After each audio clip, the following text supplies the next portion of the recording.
હાય, જય શ્રી કૃષ્ણ દીકરાઓ. ચાલો, આપણે ગઈકાલના લેક્ચરની અંદર આપણે લિગેન્ડનું વર્ગીકરણ કરી ગયા હતા. લિગેન્ડના વર્ગીકરણમાં શું જોઈ ગયા હતા? એક કે તે લિગેન્ડમાં કેટલા ઘટકણો એવા છે કે જે ઇલેક્ટ્રોન યુગ્મનું દાન કરી અને સવર્ગ સહસંયોજક બંધ બનાવી શકે તથા કેન્દ્રીય પરમાણુની દ્વિતીયક સંયોજકતાને સંતોષી શકે. જો એક કેન્દ્રીય પરમાણુ સાથે લિગેન્ડ માત્ર એક જ સવર્ગ સહસંયોજક બંધ બનાવી શકે તો તે લિગેન્ડ છે એ મોનોડેન્ટેડ એટલે કે એકદંતીય લિગેન્ડ કહેવાય.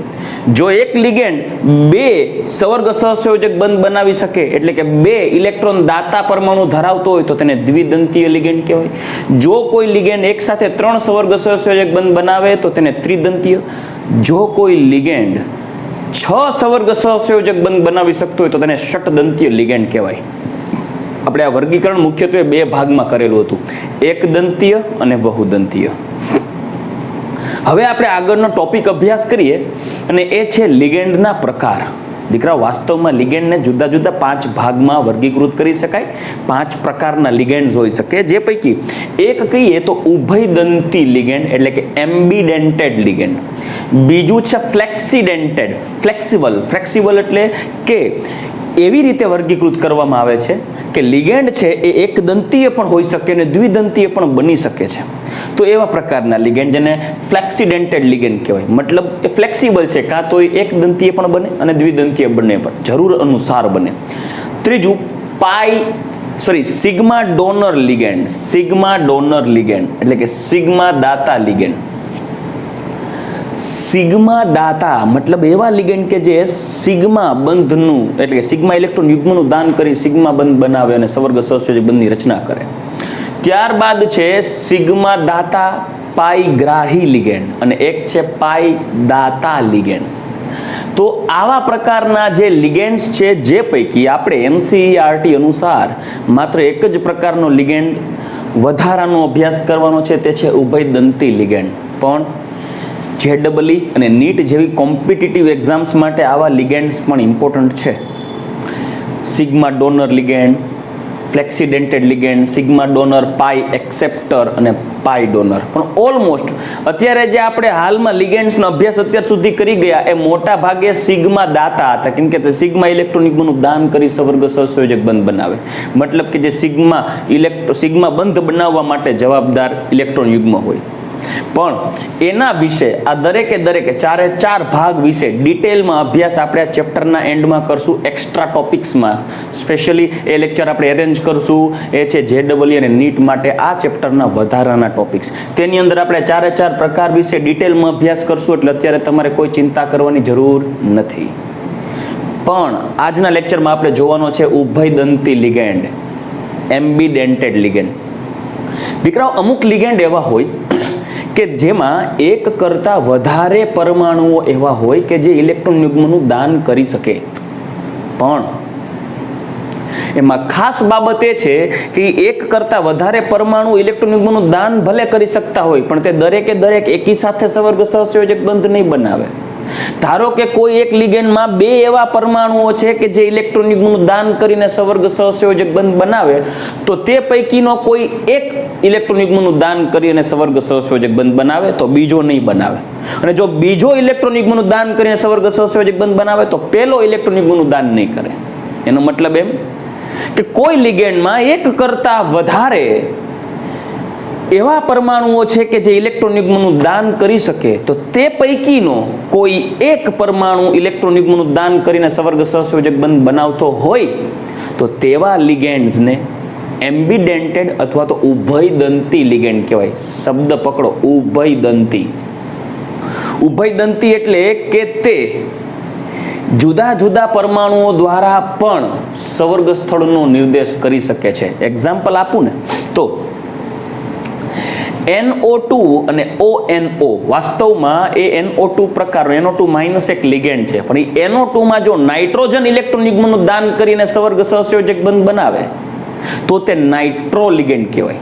પણ એ જ NO2 નો ઓક્સિજન ઇલેક્ટ્રોન યુગ્મનું દાન કરીને સવર્ગ સહસંયોજક બંધ બનાવે ને તો તો તેને નાઇટ્રાઇટો લિગેન્ડ કહેવાય. તો આ NO2 અને ONO છે એ ઉભયદંતી લિગેન્ડ કહેવાય, કેમ કે NO2 માં નાઇટ્રોજન પણ સવર્ગ સહસંયોજક બંધ બનાવે અને ઓક્સિજન પણ સવર્ગ સહસંયોજક બંધ બનાવે. પણ વાત યાદ રાખજો, એ NO2 ના બંને ઘટકો એકી સાથે ઇલેક્ટ્રોન યુગ્મનું દાન નહીં કરે, કાં તો નાઇટ્રોજન કરે ને કાં તો ઓક્સિજન કરે, બેય નહીં, નહીતર તો એ દ્વિદંતીય થઈ જાત. બરાબર, એટલે કાં તો નાઇટ્રોજન ઇલેક્ટ્રોન યુગ્મનું દાન કરે અને કાં તો ઓક્સિજન ઇલેક્ટ્રોન યુગ્મનું દાન કરે. બેમાંથી કોઈ એક ઇલેક્ટ્રોન યુગ્મનું દાન કરી અને જુદા જુદા સંકીર્ણ સંયોજનની રચના કરી શકે. આથી આવા લિગેન્ડને ઉભયદંતી લિગેન્ડ કહેવાય. જે પરમાણુ જુદા જુદા દાતા પરમાણુઓ ધરાવતો હોય, જેમાં જોઈ ગયા, તે પૈકી કોઈ એક જ દાતા પરમાણુ દ્વારા કેન્દ્રીય પરમાણુ સાથે લિગેન્ડ જોડાય, સવર્ગ સહસંયોજક બંધની રચના કરે, તો તેવા લિગેન્ડને ઉભયદંતી કહેવાય. ફોર એક્ઝામ્પલ NO2 ONO એટલે કે નાઇટ્રો નાઇટ્રાઇટો, CN NC- એટલે કે સાઇનો આઇસોસાઇનો, SCN- એટલે કે થાયોસાઇનેટો, NCS- એટલે કે આઇસોથાયોસાઇનેટો, CNO- એટલે કે સાઇનેટો અને NCO- એટલે કે આઇસોસાઇનેટો. તો આ બધા જે લિગેન્ડોની જોડ દર્શાવેલી છે દીકરાઓ, ખાસ યાદ રાખજો, આટલા લિગેન્ડ એ એમ્બિડેન્ટેડ લિગેન્ડ એટલે કે ઉભયદંતી લિગેન્ડ છે. એક્ઝામ્પલ લેવા જરૂરી છે, એટલે તમે સમજી શકો એ રીતે મેં એક્ઝામ્પલ પણ આપ્યા છે, તમે જોઈ શકો છો.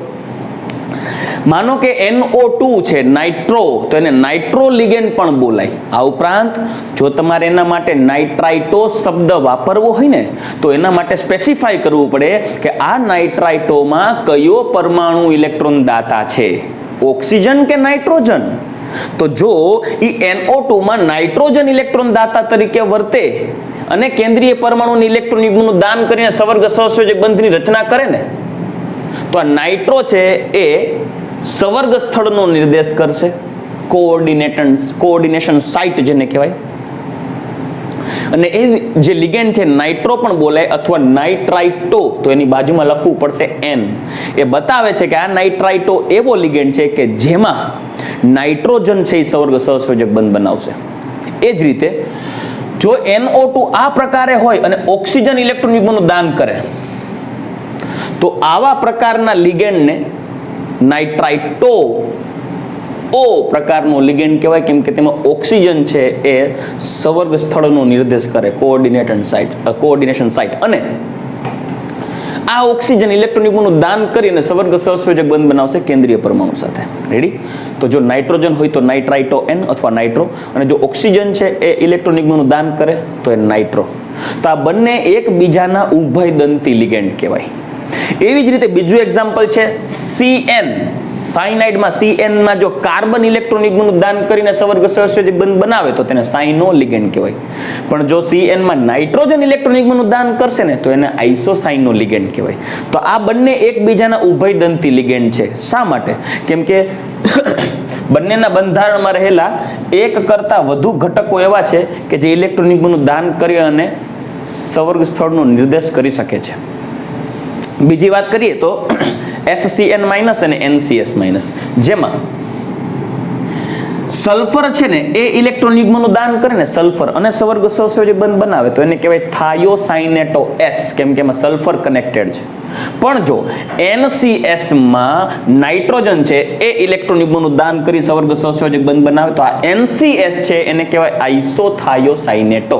અને N, કેમ કે N એટલે બતાવ્યું છે કેમ કે નાઇટ્રોજન છે એ સવર્ગ સહસંયોજક બંધ બનાવે છે કેન્દ્રીય પરમાણુ સાથે. તો દીકરાઓ, SCN એટલે કે થાયોસાઇનેટો અને NCS એટલે કે આઇસોથાયોસાઇનેટો, આ બંને એકબીજાના ઉભયદંતી લિગેન્ડ્સ કહેવાય.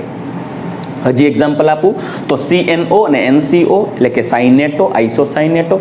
આ સાઇનેટોમાં ઓક્સિજન છે ને એ દાતા પરમાણુ તરીકે વર્તે, એને કહેવાય સાઇનેટો. પણ જો NCO માં નાઇટ્રોજન છે એ દાતા તરીકે વર્તે તો એને કહેવાય આઇસોસાઇનેટો. તો આ સાઇનેટો અને આઇસોસાઇનેટો એકબીજાના ઉભયદંતી લિગેન્ડ કહેવાય. રેડી? હવે આ એક્ઝામ્પલ્સ, આટલા ઉભયદંતી લિગેન્ડ્સ ધરાવતા સંકીર્ણ સંયોજનોના એક્ઝામ્પલ બનાવીએ તો એક એક્ઝામ્પલ બનાવેલું છે કોબાલ્ટ. એક કોબાલ્ટ કેન્દ્રીય પરમાણુ તરીકે જોડાયેલ છે, 5 એમોનિયા અને એક NO2 સંકીર્ણ આયન છે જેને સવર્ગ બહુફલકીય કહેવાય, અને Cl2. IUPAC નામ દઈએ તો NO2 લખેલું હોય એટલે સમજી લેવાનું કે નાઇટ્રાઇટો N અથવા નાઇટ્રો લિગેન્ડ હોય. તો જોશો તો સૌપ્રથમ લિગેન્ડનું નામ આપીએ પેન્ટાએમાઇન નાઇટ્રાઇટો N, કેમ કે નાઇટ્રોજન દ્વારા ઉભયદંતી લિગેન્ડ જોડાયેલો છે. કોબાલ્ટનો ઓક્સિડેશન આંક ગણીએ તો NO2 માઇનસ અને 2Cl માઇનસ માઇનસ એટલે -3 ટોટલ, તો કોબાલ્ટ થશે +3. તો નામ થશે પેન્ટાએમાઇન નાઇટ્રાઇટો N કોબાલ્ટ 3 ક્લોરાઇડ. ચલો રેડી. બીજું એક્ઝામ્પલ, એનો ઉભયદંતી લિગેન્ડ જોડાયેલો હોય તો નામમાં ફરક થશે. પેન્ટાએમાઇન નાઇટ્રાઇટો O કોબાલ્ટ 3 ક્લોરાઇડ. નેક્સ્ટ બીજું એક્ઝામ્પલ લઈએ. ક્રોમિયમ કેન્દ્રીય પરમાણુ છે જેની સાથે H2O ના 5 લિગેન્ડ જોડાયેલા છે, H2O, અને એક થાયોસાઇનેટો લિગેન્ડ છે જેનું અણુસૂત્ર બતાવેલું છે SCN, એટલે કે સલ્ફર છે એ દાતા તરીકે વર્તશે. આથી પેન્ટા એક્વા થાયોસાઇનેટો S ક્રોમિયમ 3 સલ્ફેટ. બીજું ઉદાહરણ, તેમનો ઉભયદંતી લિગેન્ડ છે આઇસોથાયોસાઇનેટો, તો પેન્ટા એક્વા આઇસોથાયોસાઇનેટો N ક્રોમિયમ 3 સલ્ફેટ. ચલો રેડી. તો આટલા એક્ઝામ્પલ આપણે જોઈ ગયા આવા ઉભયદંતી લિગેન્ડ ધરાવતા સંયોજનોના. તો આવા કોઈ એક્ઝામ્પલ્સ આપેલા હોય તો તમે કહી શકો કે આ બંનેમાં રહેલા લિગેન્ડ્સ છે, આ બંને ઉદાહરણોમાં કે આ બંને ઉદાહરણોમાં રહેલા લિગેન્ડ્સ છે ઉભયદંતી છે. રેડી. હવે આપણે આગળ અભ્યાસ કરવાનો છે અને એ છે કિલેટ સંયોજનો. કિલેટ સંયોજનો કેને કહેવાય? ચલો રેડી. ત્યાર પછી આપણે આગળના ટોપિકનો અભ્યાસ કરીએ. સૌ પ્રથમ વાત કરીએ કિલેટ સંયોજનો. ચાલો દીકરાઓ, હવે ચર્ચા કરીએ કિલેટ સંકીર્ણ સંયોજન એટલે શું. લાસ્ટ લેક્ચરની અંદર આપણે એના વિશે વાત કરી ગયા હતા, પણ અત્યારે આપણે સવિસ્તાર અભ્યાસ કરીએ. સૌથી પહેલા એ ચર્ચા કરીશ કે લિગેન્ડ હોય ને એની ડેન્ટિસિટી એટલે કે દંતીયતા, એટલે કે ઇલેક્ટ્રોન દાન કરવાની ક્ષમતા, એટલે કે સવર્ગ સહસંયોજક બંધ બનાવવાની ક્ષમતા, આને આધારે લિગેન્ડને વર્ગીકૃત કરેલા હતા એક દંતીય લિગેન્ડ અને બહુદંતીય લિગેન્ડ. જે પૈકી એક દંતીય લિગેન્ડ એટલે કે એક જ ઇલેક્ટ્રોન યુગ્મનું દાન કરી શકે તેવો પરમાણુ ધરાવતો હોય એવો લિગેન્ડ, એટલે કે જે લિગેન્ડ માત્ર એક જ સવર્ગ સહસંયોજક બંધ બનાવી શકે એવા લિગેન્ડ ધરાવતું સંકીર્ણ સંયોજન હોય ને તેને સાદા સંકીર્ણ સંયોજન કહેવાય. એટલે કે એક દંતીય લિગેન્ડ, બધા લિગેન્ડ જો એક દંતીય જ જોડાયેલા હોય કેન્દ્રીય પરમાણુ સાથે તો તેવા સંકીર્ણ સંયોજનને સાદા સંકીર્ણ સંયોજન કહેવાય. દીકરાઓ યાદ રાખજો. For example, K4FeCN6 cyanide minus એક દંતીય લિગેન્ડ છે. CONH36Cl3 6 એમોનિયા એક દંતીય લિગેન્ડ છે. Na2NiCl4 Cl 4 લિગેન્ડ એક દંતીય છે. NH4 twice PtCl4 Cl 4 ligand એક દંતીય છે. આવા અઢળક એક્ઝામ્પલ્સ બને કે જેમાં રહેલા કેન્દ્રીય પરમાણુની ફરતે રહેલા લિગેન્ડ જો બધાય એક દંતીય હોય ને તો તેને સાદા સંકીર્ણ સંયોજન કહેવાય. દીકરાઓ આ એક્ઝામ્પલ મેં ભલે લખ્યા, હજી આવા બીજા એક્ઝામ્પલ અઢળક બનાવી શકાય. હજી એક એક્ઝામ્પલ લઈએ. દાખલા તરીકે એવું હોય કે ભાઈ Fe લઈએ, ચલો Fe, અને અહીંયા લઈએ લિગેન્ડ NH3 4, બીજા બે H2O લિગેન્ડ લઈએ ટ્વાઇસ, +2 વિચારીએ તો SO4 -2 બેલેન્સ લ્યો. તો આ એક સંકીર્ણ સંયોજન જોઈ શકો છો. ભલે એ હિટ્રોલેપ્ટિક લિગેન્ડ છે એટલે એક કરતા વધારે લિગેન્ડો હાજર ખરા, પણ બધા લિગેન્ડ કેવા છે જો એક દંતીય. એટલે કે પ્રત્યેક લિગેન્ડ, એવું જરૂરી નથી કે એક જ પ્રકારનો લિગેન્ડ હોવો જોઈએ. એ જુદા જુદા ભલે લિગેન્ડો હોય, એક કરતા વધારે પ્રકારના લિગેન્ડ એ ભલે હોય, પણ જો બધાય લિગેન્ડ એક દંતીય જ હોય ને તો તેવા સંકીર્ણ સંયોજનોને સાદા સંકીર્ણ સંયોજન કહેવાય. મેં પહેલાંય કીધું હતું ને હજી કીધું હતું, હું ભલે આવા સંકીર્ણ સંયોજનોના ઉદાહરણ બનાવીને લખી નાખતો હોઉં, એવા ઘણા એક્ઝામ્પલ હશે જે ટેક્સ્ટબુકમાં નહીં હોય પણ મેં લખેલા છે. પણ એનો મતલબ એવું ન વિચારવું કે સર તમે આ એક્ઝામ્પલ્સ લખી શકો છો, અમે થોડી લખી શકીએ. ચિંતા કરવાની જરૂર નથી. હજી આ ટોપિક જેમ આગળ વધશે એમ આવનારા ટોપિકની અંદર જ્યારે હાઇબ્રિડાઇઝેશનનો ટોપિક અભ્યાસ કરશું ને ત્યારબાદ હું તમને કોઈ પણ સંકીર્ણ સંયોજન કેવી રીતે બનાવવું ને એની ટ્રિક્સ આપી દઈશ.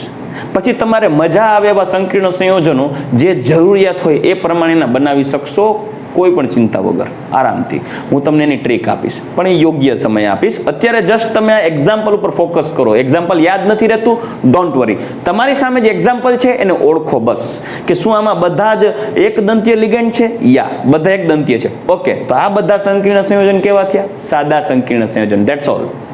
તમારે લખવાના થાય છે મોઢે તો ચિંતા કરવાની જરૂર નથી. બે લેક્ચરની અંદર તમને મોઢે લખતા આવડી જશે, આ મારી ગેરંટી છે. ચાલો આગળ. એક બાબત કે પ્રત્યેક સાદા સંકીર્ણ સંયોજન છે કે જેમાં કોઈ દ્વિદંતીય, ત્રિદંતીય, ષટદંતીય એટલે કે બહુદંતીય લિગેન્ડ જ નથી, બધા જ એક દંતીય લિગેન્ડો છે આ બધા જ ઉદાહરણોમાં, તો તેવા સંયોજનો અચક્રીય જ હોય. હંમેશા કેવા હોય? અચક્રીય. એટલે આવા સાદા સંકીર્ણ સંયોજનો અચક્રીય હોય. પણ આપણે સાદા સંકીર્ણ સંયોજનોની વાત જ નથી, આપણે જોવાનું છે બહુદંતીય લિગેન્ડ. હવે આપણે અભ્યાસ કરવાનો છે કિલેટિંગ લિગેન્ડનો. મિત્રો, બહુદંતીય લિગેન્ડ એટલે કે એવા લિગેન્ડ કે જેની અંદર એક કરતા વધારે ઇલેક્ટ્રોન યુગ્મનું દાન કરી સવર્ગ સહસંયોજક બંધ બનાવી શકે તેવા પરમાણુઓ હાજર હોય. એવા દ્વિદંતીય પણ લિગેન્ડ હોય, ત્રિદંતીય હોય, ચતુઃદંતીય હોય કે ષટદંતીય લિગેન્ડ્સ પણ હોઈ શકે છે. આવા લિગેન્ડોને બહુદંતીય લિગેન્ડ્સ કહેવાય.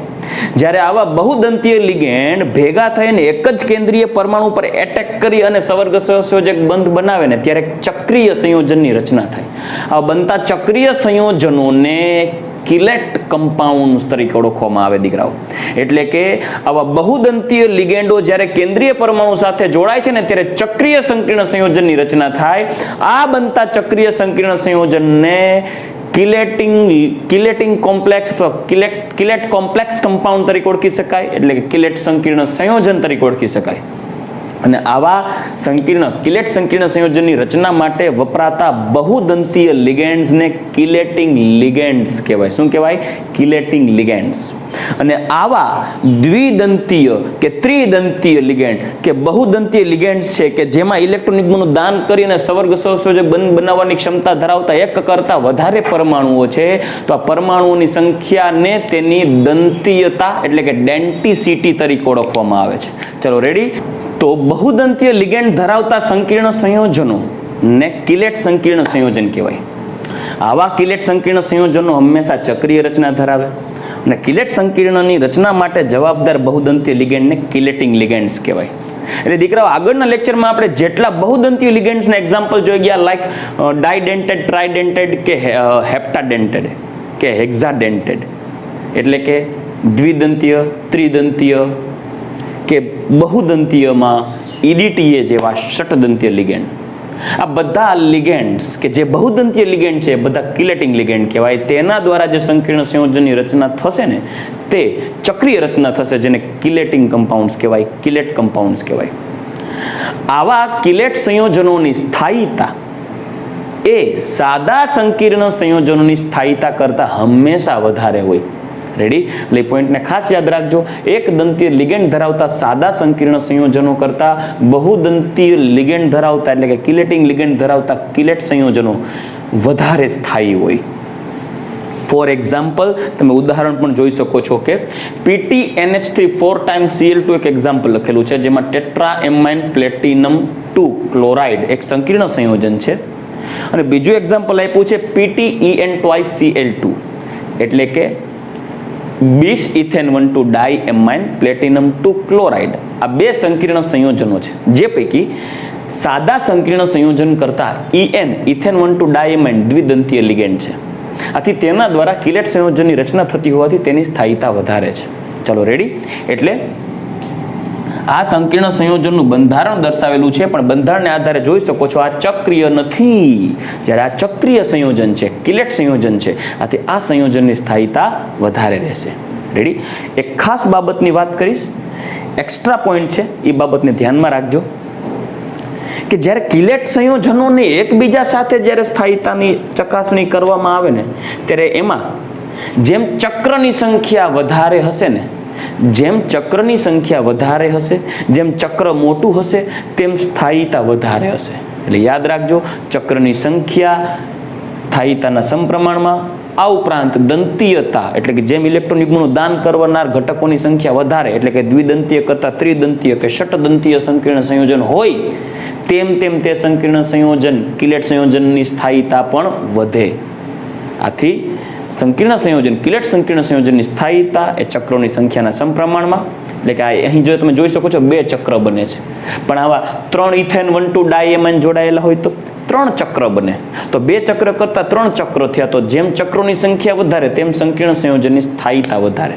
પણ બીજી વાત, કદાચ એવો પણ પ્રશ્ન હોય, સર ચક્રોની સંખ્યા સમાન હોય તો યાદ રાખજો, મેં પોઈન્ટ લખ્યો નથી પણ કહું છું, જો ચક્રોની સંખ્યા સમાન હોય ને તો તે ચક્રના બંધારણમાં રહેલા ઘટકોની સંખ્યા જેટલી વધારે ને એટલી એની સ્થાયીતા વધારે. રેડી? તો ચક્રોની સંખ્યા અને એ દંતીયતાના સમપ્રમાણમાં. દંતીયતા કેને કહેવાય? મેં કીધું ને દ્વિદંતીય હોય તો એને દંતીયતા 2 છે એવું કહેવાય, ડેન્ટિસિટી 2 છે એવું કહેવાય.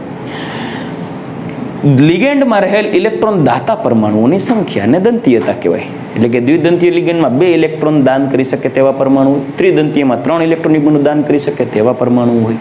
ચાલો રેડી? તો એની દંતીયતા કહેવાય. તો દીકરાઓ, અત્યારે આપણે અભ્યાસ કરી ગયા છીએ કિલેટ સંકીર્ણ સંયોજન. હવે નો જે નેક્સ્ટ પોઈન્ટ છે એ આપણે જોવાનું છે સંકીર્ણ સંયોજનો કેવા પ્રકારના આકાર ધરાવી શકે અને સવર્ગાંક એટલે શું. સવર્ગાંક વિશે આપ સૌ જાણો છો એટલે ટૂંકમાં માહિતી આપીશ, અને સંકીર્ણ સંયોજનો કેવા પ્રકારના આકારો ધરાવી શકે છે તેની વાત કરીએ.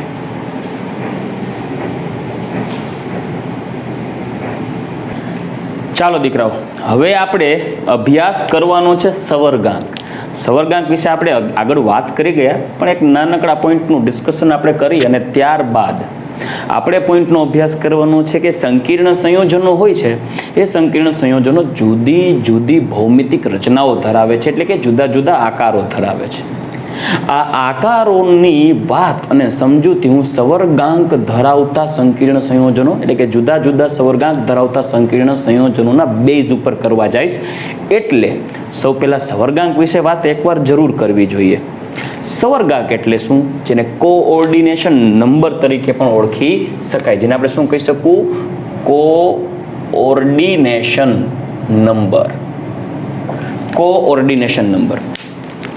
દીકરાઓ, કેન્દ્રીય પરમાણુની ફરતે જે લિગેન્ડ્સ ગોઠવાય છે એ લિગેન્ડોની અંદર રહેલા ઇલેક્ટ્રોન દાતા પરમાણુઓની સંખ્યાને અથવા એ લિગેન્ડો દ્વારા બનતા કેન્દ્રીય પરમાણુ સાથેના સવર્ગ સહસંયોજક બંધોની સંખ્યાને અથવા એ કેન્દ્રીય પરમાણુના દ્વિતીય સંયોજકતાના આંકને તે સંકીર્ણ સંયોજનમાં રહેલા કેન્દ્રીય પરમાણુનો સવર્ગાંક કહેવાય. ઇન શોર્ટ, કેન્દ્રીય પરમાણુની ફરતે ગોઠવાયેલા લિગેન્ડોને આધારે બનતા સવર્ગ સહસંયોજક બંધની સંખ્યા એ તેનો સવર્ગાંક, કોઓર્ડિનેશન નંબર. દીકરાઓ, મોટે ભાગે કોઓર્ડિનેશન નંબર હોય ને એટલે કે સંકીર્ણ સંયોજનમાં જોવા મળતો સવર્ગાંક હોય એ 4 અથવા 6 હોય. એટલે કે કેન્દ્રીય પરમાણુની ફરતે મોટા ભાગે 4 સવર્ગ સહસંયોજક બંધ બની શકે અથવા 6 સવર્ગ સહસંયોજક બંધ બની શકે, પરંતુ 2 સવર્ગ સહસંયોજક બંધ પણ બની શકે રેરલી. એટલે કે 2 સવર્ગાંક વાળા અને 5 સવર્ગાંક વાળા પણ સંકીર્ણ સંયોજનો અસ્તિત્વ ધરાવે છે. રેડી? તો આપણે એ સંકીર્ણ સંયોજનોના આકાર પણ જોવાના રહેશે. તો એની પહેલા એક નજર નાખીએ કે સંકીર્ણ સંયોજનમાં કેન્દ્રીય પરમાણુ સાથે જોડાયેલા લિગેન્ડમાંના દાતા પરમાણુની સંખ્યા અથવા સવર્ગ સહસંયોજક બંધની સંખ્યા અથવા સંયોજકતા દ્વિતીયક સંયોજકતાને તે કેન્દ્રીય પરમાણુનો સવર્ગાંક કહેવાય, કોઓર્ડિનેશન નંબર કહેવાય. રેડી? ચાલો હવે આગળ વાત કરીએ તો મધ્યસ્થ પરમાણુ કે આયનનો સવર્ગાંક એ તે લિગેન્ડ જોડાય અને લિગેન્ડમાં રહેલો ઇલેક્ટ્રોન દાતા પરમાણુ સિગ્મા બંધથી જોડાઈને તે સવર્ગ સહસંયોજક બંધને જ સવર્ગાંકમાં ગણતરીમાં લેવો. જો કોઈ સંકીર્ણ સંયોજનમાં લિગેન્ડ એ પાઈ બંધ દ્વારા સવર્ગ સહસંયોજક બંધનું નિર્માણ કરે ને તો તે પાઈ બંધનો ઉપયોગ એ સવર્ગાંકની ગણતરીમાં કરવાનો નથી. રેડી. આથી મધ્યસ્થ પરમાણુ કે આયનોનો સવર્ગાંક નક્કી કરતી વખતે તેની સાથે જોડાયેલા લિગેન્ડ ફક્ત સિગ્મા બંધથી જ જોડાય ને તેને જ સવર્ગાંકની ગણતરીમાં લેવો, પણ પાઈ બંધથી જોડાતા લિગેન્ડનો સવર્ગાંકની ગણતરીમાં ઉપયોગ નહીં કરવાનો. હા, પ્રશ્ન થશે, સર આ પાઈ બંધથી કોણ જોડાય? તો યાદ કરો, આપણે હમણાં જ જોઈ ગયા લિગેન્ડના પ્રકારમાં સિગ્મા ડોનર, પાઈ એક્સેપ્ટર, પાઈ ડોનર એટલે કે પાઈ દાતા સંકીર્ણ સંયોજન, રાઈટ, પાઈ દાતા લિગેન્ડ્સ. તો એ જે પાઈ બંધ બનાવે એ પાઈ ઇલેક્ટ્રોન યુગ્મનનું ગ્રહણ કરી અથવા દાન કરીને જે સવર્ગ સહસંયોજક બંધની રચના કરશે તેવા લિગેન્ડો દ્વારા જે પાઈ બંધની રચના થઈ હોય ને તેનો સવર્ગાંકમાં ગણતરીમાં ઉપયોગ કરવાનો નહીં. પણ મેં પહેલા જ કીધું કે એવા એક્ઝામ્પલ્સ એ ટોપિક આપણે આ ચેપ્ટરના એન્ડમાં એક્સ્ટ્રા લેક્ચર્સની અંદર ગોઠવણી કરશું, JEE નીટ માટેનો એક્સ્ટ્રા લેક્ચર, ત્યારે આપણે એના વિશે ડિટેલમાં અભ્યાસ કરશું. અત્યારે એ વાતને મગજમાંથી સાઈડમાં મૂકી દો. આગળ વધીએ. સામાન્ય રીતે 4 અને 6 સવર્ગાંક ધરાવતા જ સંકીર્ણ સંયોજનો જોવા મળે છે, પરંતુ આ ઉપરાંત 2 અને 5 સવર્ગાંકવાળા સંકીર્ણ સંયોજન પણ અસ્તિત્વ ધરાવે. મેં કીધું એક્ઝામ્પલ જોઈએ એટલે ખ્યાલ આવશે તમને. સૌથી પહેલા સવર્ગ બહુફલકીય એટલે શું? હવે જે આપણે પોઈન્ટનો અભ્યાસ કરવો છે એ છે સંકીર્ણ સંયોજનોના આકાર, ભૌમિતિક રચના. કે જે સંકીર્ણ સંયોજનો વિશિષ્ટ ભૌમિતિક રચના ધરાવે અને વિશિષ્ટ આકારની રચના કરે છે તેને કહેવાય સવર્ગ બહુફલકીય. એટલે કે જ્યારે લિગેન્ડની ફરતે એટલે કેન્દ્રીય પરમાણુની ફરતે જ્યારે લિગેન્ડ ગોઠવાતા હોય એ લિગેન્ડની ગોઠવણી દિશાકીય હોય, યોગ્ય દિશાએથી લિગેન્ડ એન્ટર થતા હોય કેન્દ્રીય પરમાણુ સાથે જોડાવા. કાં તો એ સમતલમાંથી આવતા હોય, કાં તો એ અક્ષ ઉપરથી આવતા હોય. હવે અક્ષ ઉપરથી કે સમતલ ઉપરથી આવતા લિગેન્ડ, આ ઉપરાંત VSEPR સિદ્ધાંતને આધારે એ લિગેન્ડોની દિશાકીય ગોઠવણીને મુજબ તે વિશિષ્ટ પ્રકારની ભૌમિતિક રચના ધરાવતા હોય. એટલે હું એક એક્ઝામ્પલ આપું કે જો 4 લિગેન્ડ છે એ સમતલમાંથી આ રીતે ગોઠવાય તો જે આકાર રચાણો છે એ સમતલીય ચોરસ પ્રકારનો થયો. પણ જો એ 4 લિગેન્ડ sp3 સંકરણ આધારે ગોઠવાતા હોય તો એ સમચતુષ્ફલકીય આકાર થાય છે. આ ઉપરાંત ત્રિકોણીય દ્વિપિરામિડલ, સમચોરસ પિરામિડલ, રેખીય આકાર, આ ઉપરાંત અષ્ટફલકીય આકાર ધરાવતા સંકીર્ણ સંયોજન પણ જોવા મળે છે. અને આ બધા જ આકાર એ કેન્દ્રીય પરમાણુ સાથે જોડાતા લિગેન્ડની દિશા ઉપર નિર્ધારિત છે. આથી કહી શકાય કે કેન્દ્રીય પરમાણુ સાથે જોડાતા લિગેન્ડ એ દિશાકીય ગુણધર્મ ધરાવતા હોવાથી યોગ્ય દિશાએથી જોડાય વિશિષ્ટ પ્રકારની ભૌમિતિક રચના ઉત્પન્ન કરશે અને આ ભૌમિતિક રચનાને કહેવાય સવર્ગ બહુફલકીય. ચાલો દીકરા, હવે એના એક્ઝામ્પલ લઈએ તો હું એ એક્ઝામ્પલને એવી રીતે ક્લાસિફાઈ કરીશ કે 2 સવર્ગાંકવાળા સંકીર્ણ સંયોજન હોય ત્યારે કેવા પ્રકારનો આકાર થાય, 4 સવર્ગાંકવાળા સંકીર્ણ સંયોજન હોય ત્યારે કેવા પ્રકારનો આકાર થાય, 5 સવર્ગાંકવાળા સંકીર્ણ સંયોજન હોય ત્યારે કેવો આકાર થાય અને 6 સવર્ગાંકવાળા સંકીર્ણ સંયોજન હોય ત્યારે કેવો આકાર થાય. શરૂઆત કરીએ તો 2 સવર્ગાંકવાળા સંકીર્ણ સંયોજનોનો આકાર. તો દીકરા, આની અંદર તમે જોઈ શકો છો કે કેન્દ્રીય પરમાણુ છે M, તેની અંદર 2 લિગેન્ડ એકબીજા એક દંતીય લિગેન્ડનો અભ્યાસ કરું છું. ચોખવટ કરીશ, L બરાબર એક દંતીય લિગેન્ડ. એક દંતીય લિગેન્ડ જ્યારે કેન્દ્રીય પરમાણુ સાથે સવર્ગ સહસંયોજક બંધથી જોડાય ત્યારે VSEPR ના સિદ્ધાંત અનુસાર જોડાતા બંને લિગેન્ડ એવી રીતે જોડાશે કે તે લિગેન્ડ ખરેખર વાસ્તવમાં દીકરાઓ લિગેન્ડ એટલે શું કે એ એવા સ્પીસીસ છે, ઘટક છે કે જેના ઉપર કાં તો ઋણ વીજભાર છે અને કાં તો તટસ્થ વધુ ઇલેક્ટ્રોનનું વીજ વાદળ ધરાવતો અણુ છે. મતલબ કે તેના ઉપર નેગેટિવિટી, ઋણ વીજભાર અથવા ઋણ વીજભારિત વીજ વાદળ વધુ છે એટલે તે લિગેન્ડ એકબીજાની નજીક રહેશે તો એકબીજાને અપા કરશે. આથી VSEPR ના સિદ્ધાંત અનુસાર સંયોજકતા કક્ષામાં કોઈ પણ ઇલેક્ટ્રોન યુગ્મની ગોઠવણી એવી રીતે થાય કે તેમની વચ્ચે અપાકર્ષણ ન્યૂનતમ રહે અને અંતર મહત્તમ રહે. રાઈટ, જે આપણે પોઈન્ટનું ડિસ્કશન કરી ગયા હતા ચેપ્ટર નંબર 4 કેમિકલ બોન્ડિંગ ધોરણ 11. તો અહીં મારી પાસે 2 જ લિગેન્ડ છે. તો આ 2 લિગેન્ડ કેન્દ્રીય પરમાણુની તદ્દન વિરુદ્ધ દિશાએથી ગોઠવણી પામી અને એક રેખીય આકારની રચના કરશે. તો આ જે લિગેન્ડનો આકાર એ લિગેન્ડની ગોઠવણીને કારણે થતા સંકીર્ણ સંયોજનનો આકાર થયો છે રેખીય.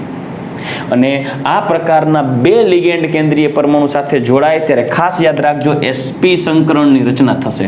આપણે આગળના લેક્ચરની અંદર દરેકે દરેક ઘટકોના સંકરણ વિશે પણ અભ્યાસ કરશું.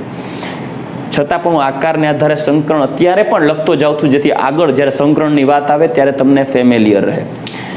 જેનું એક્ઝામ્પલ છે AgNH3 twice પ્લસ, એટલે કે ડાયએમાઇન આર્જેન્ટિનમ 1 આયન, કેમ કે આ એક ધન વીજભારિત આયન સ્વરૂપે મેં લખેલું છે એટલે.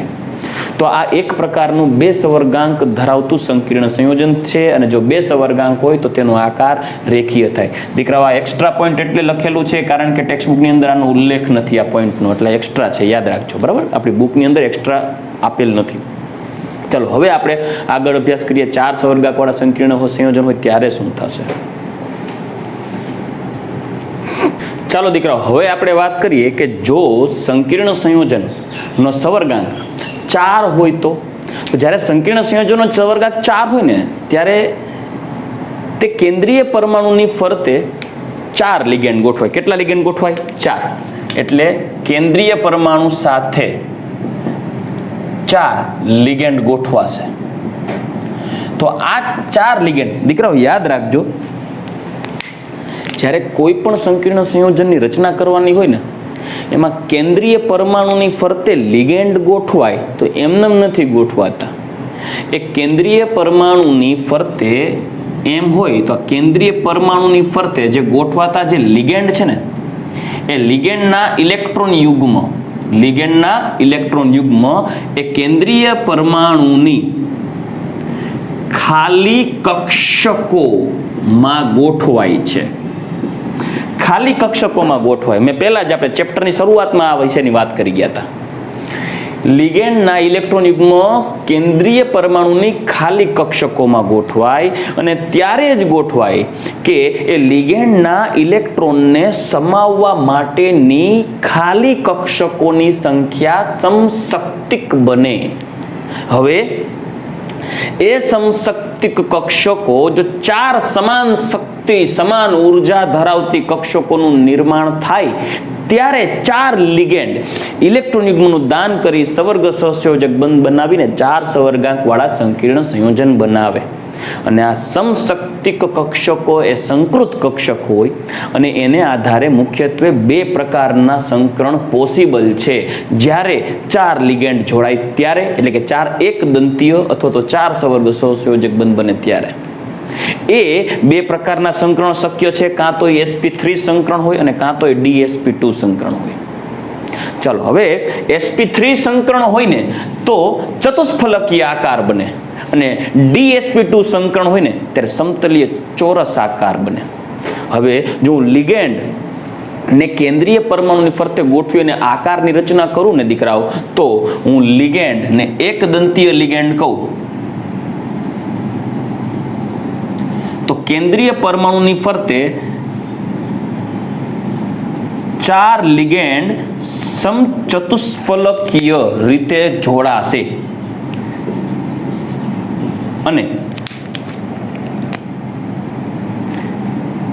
એક વિશિષ્ટ પ્રકારની ભૌમિતિક રચનાનું નિર્માણ થશે, અને જેમાં સંકરણ થશે sp3. મતલબ sp3 સંકરણ દ્વારા જ્યારે લિગેન્ડ જોડાશે કેન્દ્રીય પરમાણુ સાથે ત્યારે sp3 સંકરણને કારણે જોડાતા લિગેન્ડોની દિશાકીય ગોઠવણી એવી થશે કે જેથી રચાતું જે સંકીર્ણ સંયોજન છે એ સમચતુષ્ફલકીય આકાર ધારણ કરે. આ ઉપરાંત જો dsp2 સંકરણ હશે તો કેન્દ્રીય પરમાણુની ફરતે જોડાતા 4 લિગેન્ડ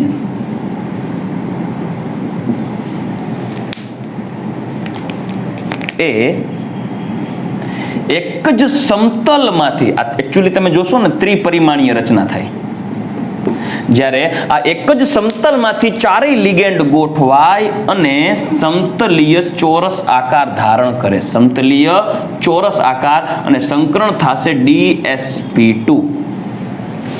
તો તો આ સમતલીય ચોરસ રચના ત્યારે થાય કે જ્યારે લિગેન્ડ એક જ સમતલમાં ચારેય ખૂણેથી, એટલે કે અક્ષ, દાખલા તરીકે કેન્દ્રીય પરમાણુની ફરતે આ ત્રિપરિમાણીય જો અક્ષ દોરીએ, લાઈક આ એક્સ છે, આ વાય છે અને આ ઝેડ છે, તો જે લિગેન્ડ છે એ લિગેન્ડ આ એક્સ અને વાય અક્ષ ઉપરથી આવી અને એક જ સમતલમાં એરેન્જમેન્ટ પામશે. તો જો 4 સવર્ગાંક હોય અને sp3 સંકરણ હોય સંકીર્ણ સંયોજનનું, તો તેનો આકાર બનશે ચતુષ્ફલકીય. 4 સવર્ગાંક હોય અને dsp2 સંકરણ હોય તો તેનો આકાર થશે સમતલીય ચોરસ.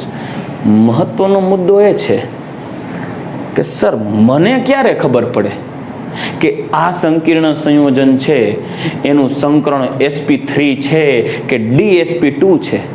મને ક્યારે ખબર પડે કે તેનો આકાર ચતુષ્ફલકીય છે કે સમતલીય ચોરસ છે?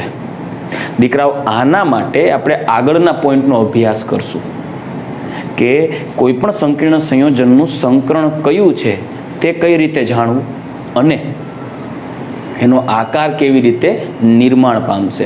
પણ એ જાણતા પહેલા આપણે એ જાણતા હોવા જરૂરી છે કે sp3 સંકરણ હોય તો આકાર સંકીર્ણ સંયોજનનો કયો થશે? સમચતુષ્ફલકીય. જો સંકીર્ણ સંયોજનનું સંકરણ dsp2 હશે તો આકાર કયો થશે? સમતલીય ચોરસ. રેડી? હવે જો સંકીર્ણ સંયોજનનો સવર્ગાંક 5 હોય ત્યારે કેવો આકાર થશે એની વાત કરીએ. ચાલો દીકરો, હવે જો સંકીર્ણ સંયોજનનો સવર્ગાંક 5 હોય એટલે કે 5 લિગેન્ડ કેન્દ્રીય પરમાણુ સાથે એક એવા કુલ 5 સવર્ગાંક ધરાવતા સંકીર્ણ સંયોજન બનાવે, એટલે કે 5 સવર્ગ સહસંયોજક બંધની રચના કરે, ત્યારે એવા 5 એકદંતીય લિગેન્ડોની ગોઠવણી દિશાકીય રીતે થઈ અને એના દ્વારા sp3d સંકરણનું નિર્માણ થશે અને તેનો આકાર થશે ત્રિકોણીય દ્વિપિરામિડલ. એટલે મોટા ભાગે 5 સવર્ગાંક ધરાવતા સંકીર્ણ સંયોજનોનો આકાર હોય છે ત્રિકોણીય દ્વિપિરામિડલ.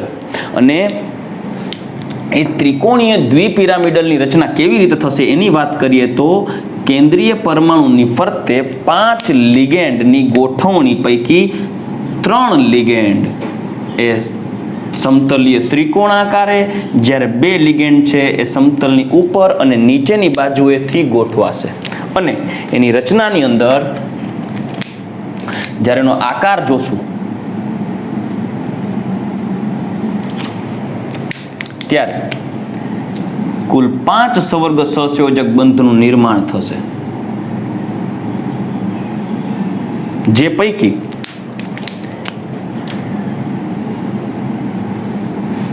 ત્રણ લિગેન્ડ એક સમતલમાંથી ત્રિકોણાકારે આવશે, જ્યારે બાકીના 2 લિગેન્ડ છે એ સમતલની ઉપર અને નીચેની બાજુથી આવશે.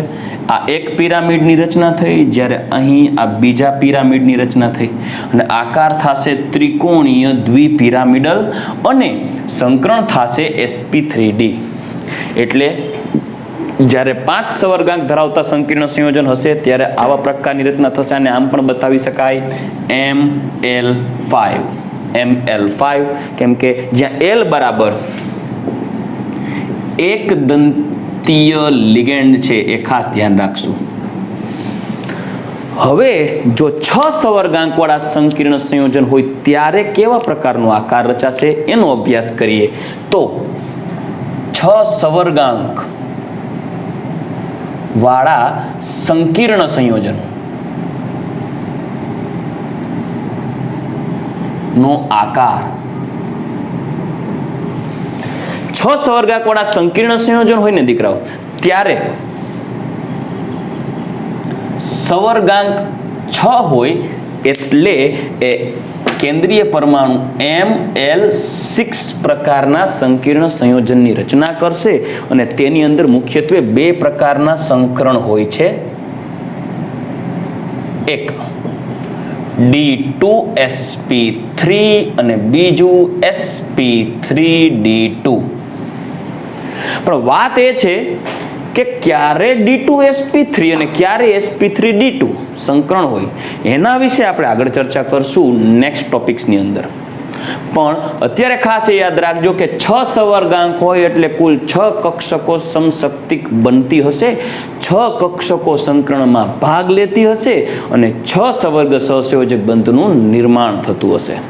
આથી એ કેન્દ્રીય પરમાણુની 6 કક્ષકો પૈકી 2 ડી, 1 એસ અને 3 પી આવી કુલ 6 કક્ષકો હોય તો D2sp3, જેમાં હું સ્પેસિફાઈ જરૂર કરીશ કે આ જે ડી છે ને એ હશે n-1d2 ns np3, જ્યારે અહીં ns np3 અને nd2 આવું પ્રકારનું સંકરણ હશે. આ D2 એટલે આવી 2 ડી કક્ષકો છો, ઇલેક્ટ્રોન નથી. એક 2 ડી કક્ષક n-1d પ્રકારની કક્ષક, એક s અને 3 p, જ્યારે આ એક ns np અને nd પ્રકારની કક્ષકો સંકરણમાં ભાગ લેતી હશે.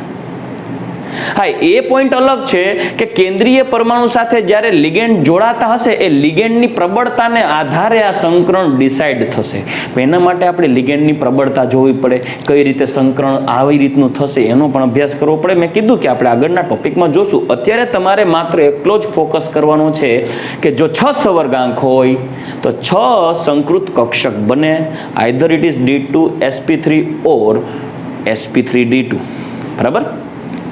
પણ કેન્દ્રીય પરમાણુની ફરતે જ્યારે આવા 6 લિગેન્ડ જોડાશે ત્યારે રચના થશે અષ્ટફલકીય આકાર. કેન્દ્રીય પરમાણુની ફરતે 6 લિગેન્ડ ગોઠવવાના છે, જે પૈકીના 4 લિગેન્ડ એક જ સમતલમાંથી, જ્યારે 2 લિગેન્ડ એ સમતલની ઉપર અને નીચેથી. તો એ લિગેન્ડ્સનું જ્યારે આપણે એરેન્જમેન્ટ કરીએ ત્યારે પહેલા તો 4 લિગેન્ડને ગોઠવીએ એક જ સમતલમાંથી, 2 લિગેન્ડ સમતલની ઉપર અને નીચેથી જોડાય અને અષ્ટફલકીય આકાર ધારણ કરશે. હવે એ લિગેન્ડ્સને જ્યારે જોડીને આકાર દર્શાવીએ